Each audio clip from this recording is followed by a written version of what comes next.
na ni michezo ya kawaida sana kwenye mabaraza ya madiwani, watu wanapokuwa wana ajenda chafu kutafuta baadhi ya madiwani, na baraza linavyohongwa, my friend, usidhani linaongwa baraza zima, never, haliongwi baraza zima.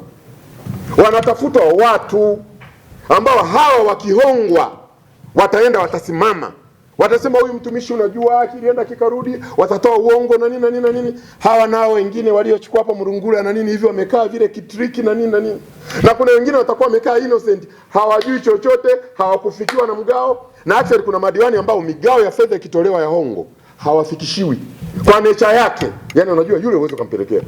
Lakini pana madiwani anapotembea tu wanajua yule ukimpelekea tu laki ajenda yake inasimamia, na waelezeni. Kwa hiyo haya mabaraza huwa yanalindwa, na yanalindwa kwa wivu mkubwa. Na diwani akianza kuwa petipeti, diwani petipeti, ndugu yangu Arasiri, unakuta ni diwani ambaye mkuu wa idara peke yake anamnunua. Yaani diwani ni mtu mwenye mamlaka makubwa amepewa na sheria, lakini unakuta kama mkuu ka idara kanatafuta 50,000 kanampa, kanatafuta ngapi kanampa. Sasa diwani kimamlaka ni dudu kubwa, ni lidiwani. Kwa hiyo lidiwani, alafu mkuu wa idara ni ka entity kadogo. Kwa hiyo ka entity kanaenda kuonga ili dudu kubwa 50,000 ngapi. Kwa hiyo unakuta baadaye diwani anakuwa hana maamuzi, hawezi hata kumshauri mkuu wa idara, na hapo ndio halmashauri zinapoteza uwezo wake wa kufanya kazi. Badala yake zinaanza sasa kuwindana na kutafuta migogoro na haziendi kokote. Tatizo ni nini? Tatizo ni diwani toka anaingia alikubali kuanza kuwa diwani rahisi. Mnapokuwa mnasimamia masuala ya haki, kwa sababu nyinyi ni wawakilishi wa wananchi, ni muhimu sana kukumbuka kwamba urafiki kwenye haki huo unawekwa pembeni.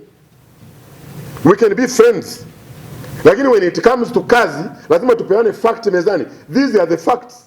Twende na zile facts, kwa sababu tukitumia zile tutalinda interest ya wananchi on the ground.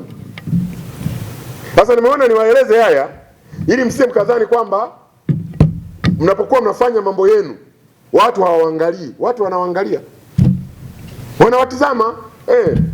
Kwa mfano nadhani imetokea hata juzi hapa SHDC. Mna watumishi pale wamefanya mambo ya kishenzi, ya hovyo, hayafai, wametia serikali hasara. Mimi mwenyewe shahidi, tumewaita zaidi ya mara 4.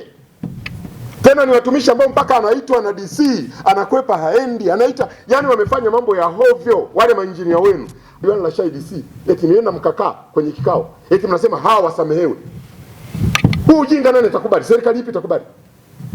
Madiwani wale mainjinia wamefanya mambo ya kishenzi, mimi mwenyewe nikiwa shuhuda ya kishenzi. Rushwa wanaomba waziwazi, mpaka zile hatua tulizochukua watu wanaanza kuleta maandiko pale, mimi amenitapeli milioni 3, mimi amenitapeli milioni 4. Hawa wanayo alafu watu wataenda kuchukuliwa for the interest of your own people kwenye kata zenu. Nyinyi mnaenda kwenye baraza mnasema kwamba hawa watu tuachie. Who send you there? Nani amewatuma kufanya hiyo kazi? Hiyo sio kazi ya Chama cha Mapinduzi. Na tutazungumza na mwenyekiti wa chama na katibu wa chama na kamati ya siasa, waje wazungumze na nyinyi madiwani wa SHDC. Tusifanyane mambo ya hovyo namna hiyo kwenye leadership. Yaani watu wamefanya mambo ya hovyo, wewe huwezi ukaenda kutetea watu waliofanya mambo ya hovyo. Hamwezi. Na naambia hamwezi mkoa baraza la madiwani mkiwa mnafanya mambo ya namna hii. Mimi kama mkuu wenu wa wilaya, I must tell you. Na tena bahati nzuri niliwatahadharisha, nilifunga safari, nikakaa na kaimu mkurugenzi, nikakaa na mwenyekiti wa halmashauri SHDC, nikakaa na kamati yake yote ya uongozi, na nikawaambia miongoni mwenu kuna watu wamehongwa, hawa mainjinia wametembeza rushwa, na lengo ni kwamba kwenye baraza kesho muachie. Yani wamekutwa na hatia kwa vitendo vya wazi vya hovyo kabisa walivyofanya. Ili kuwa mwanafamilia bora wa Global TV, usisahau kusubscribe, like, kushare na kucomment. Baada ya kusubscribe, bonyeza alama ya kengele ili kupata taarifa kwa kila video inayopanda Global TV Online.